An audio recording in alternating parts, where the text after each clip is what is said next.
Welcome to ABC 24 This Week. I'm Richard Ransom. We're here every Sunday at 9 a.m. and 11 p.m. talking about the real story behind the big stories. You can also catch us on our sister station CW30 at 9:30 p.m. And we thank you for joining us this Sunday as we discuss the following issues. First, a new candidate getting into the Memphis mayor's race, former county commissioner and businessman J.W. Gibson filing the paperwork to run in next October's election. And if you're counting, that's 6 serious candidates now running. We'll talk about a new Vanderbilt poll, which gives us rare insight into what Tennessee voters are thinking about the issues and their elected leaders. And the 3Gs controversy appears to be over tonight. 4 elected bodies all signing off on a plan that finally resolves the issue affecting more than 3,000 Shelby County families. But does it really? Here with me to discuss all of these topics are ABC 24 political analyst Otis Sanford down there on the end. We also have commercial appeal reporter Sam Hardiman and political consultant Tajuan Stout-Mitchell joining us to get into all these topics. And I think I want to start with you, Sam, on the announcement by J.W. Gibson that he's running for mayor. He is the 6th candidate. Just your observations on the rollout of this campaign compared to the others so far. Sure, it wasn't an announcement. It was yesterday I was looking through some campaign finance paperwork and saw that Mr. Gibson had filed that paperwork and that Beverly Robertson, who just has stepped down as head of the Memphis Chamber, is his treasurer. And we wrote a story. Mr. Gibson declined to comment. And, you know, that's a different take and different approach than other candidates have used so far this campaign season. Otis, I think you'd agree Beverly Robertson gives some instant street cred, as we would say, to the candidacy because she's no lightweight by any means in terms of her pull in the business community. Well, no question about it. I mean, everybody knows Beverly Robertson, and you know, if she's in as treasurer, and the question is how much out front is she going to be? If she's going to be out front, that helps J.W. Gibson. I found it a little curious, though, that he did not want to comment. I mean, how do you not comment if you're running for mayor? But J.W. Gibson has a long history in this community. You know, he's been in business, successful in business, but he has not been in elected office since around 2010, I think, when he left the county commission. Us old-timers remember he almost became the interim county mayor back in 2009. After A.C. Wharton was elected city mayor, and there was this long fight between Gibson and Joe Ford. Joe Ford won after a protracted thing. So he's been in some battles before. I'm just a little bit surprised by this, but we'll see where it goes. In fact, a little more than a month from now, am I right, Sam, is when we'll get the first financial disclosures about how these campaigns are doing? I believe it's January 11th. Okay. And we'll see what, you know, because the reason you start running for office and you file this paperwork is to raise money. And that's what Paul Young's done, that's what Van Turner's done, that's what Michelle McKissick's been doing, presumably. They've been hosting fundraisers. And we're going to see how successful that is because we know that Shelby County Sheriff Floyd Bonner has proven countywide that he can raise a significant amount of cash. So the election isn't until October, but Tajuan, I want to show the candidates that we know are running so far. We have J.W. Gibson now, State Representative Karen Camper, Sheriff Floyd Bonner, also Michelle McKissick, former school board member, Van Turner, former county commissioner, and Paul Young, who leads the downtown Memphis Commission. You think it's just too early to be starting all this up, since the election's still 10 months away? Well, I do understand the value in raising money, but I also believe I would not aggressively go after campaigning until maybe January. I'm sorry, I would. It makes it for a long, protracted season, and people will get tired of you. That's just the goodness truth. I do think that J.W. Gibson is a quality candidate. He's a businessman. He was a former elected official. He's probably very aware of these issues. And Beverly Robinson's involvement in his campaign speaks to this is probably who business wants.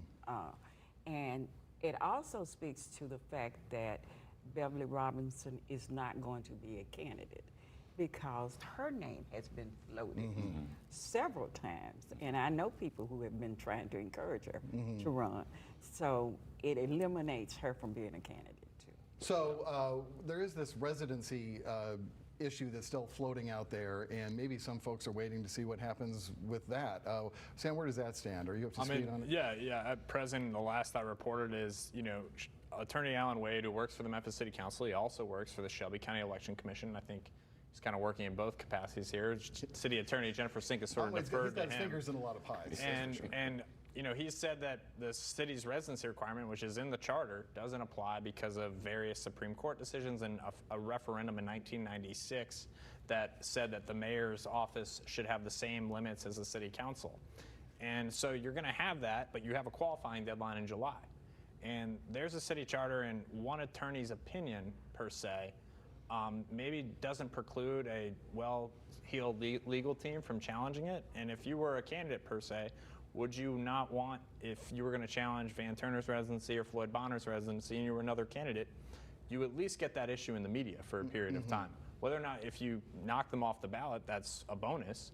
But if you get that in the media, that's going to be something that percolates, particularly, politicals will tell you, people are not paying attention to this. Tajuan can tell me better than anybody else. No one is paying attention but us right now. In June, July, that's when the regular people, when they start to see road signs, that's when they're going to care. Yeah, and that's when the filing deadline is. Okay. So there's this talk also that Reverend Earl Fisher, activist in the community, is wanting to get involved in this and have another people's convention. There's a concern that with each African American getting into the race, that it only increases the likelihood that a Republican could end up winning the mayor's race. What are your thoughts on this, Otis, and where it might be going? Well, Richard, I'm a person who believes that it's hard for a sequel to top the original. What I mean by that, the Godfather #2 was just as good as Godfather #1. But another People's Convention is not going to be the same as it was in 1991, which was the event that propelled Willie Harrington to become the first elected African-American mayor. There was another People's Convention in 2019, as I recall. It was less attended, didn't get all that much traction, and nothing really came of it. I just don't think that that's a way that the public right now is going to make decisions about who should be the mayor. I just don't believe it. Reverend Whalum, who's a frequent guest on this show, says he wishes the African-American community would coalesce behind a candidate, show more political maturity, I think is the phrase he used. What are your thoughts about that? I think they will. I think they will, and I think they will based on people they know and trust, their leadership, and a known commodity. Now, who that is, I don't know. But I think you're going to see, that's why I said, some people are splitting their own group. But there are some people in that race, they already have a strong constituency. And people are going to look at the records and performance of each of those candidates, and they're going to coalesce around the person they think who can win, who has name recognition, and who has a service of impeccable record, a record of impeccable service. I think that's what's going to happen. But are they going to do it through a People's Convention? No, I think you're right. I'm looking forward to Best Man 3, but I don't expect for it to be better than Best Man 1. Right, exactly. Or Hangover, for that example. All right, well, and one more thing. Do either of you see any of these candidates that have now announced dropping out, perhaps, within the next couple of months, depending on how the money raising goes? There was a forum at the Pocket, and this is the last week of October. That's how early we started this year. There was a forum at the Pocket where we discussed it last on the program, last time I was here, where Judge Bo Brown made his comments, and there was the question to both Paul Young and Van Turner and Judge Joe Brown, would you drop out if you were going to split the black vote? And both Paul Young and Van Turner, in so many words, said, yes, I would. And they both, made their case for why they don't think that's going to happen to them. But they have said that. So we'll see if they follow up, and we'll see. Go ahead, have the final word. I will not say identify the candidates, but I've had conversations with almost all of these candidates.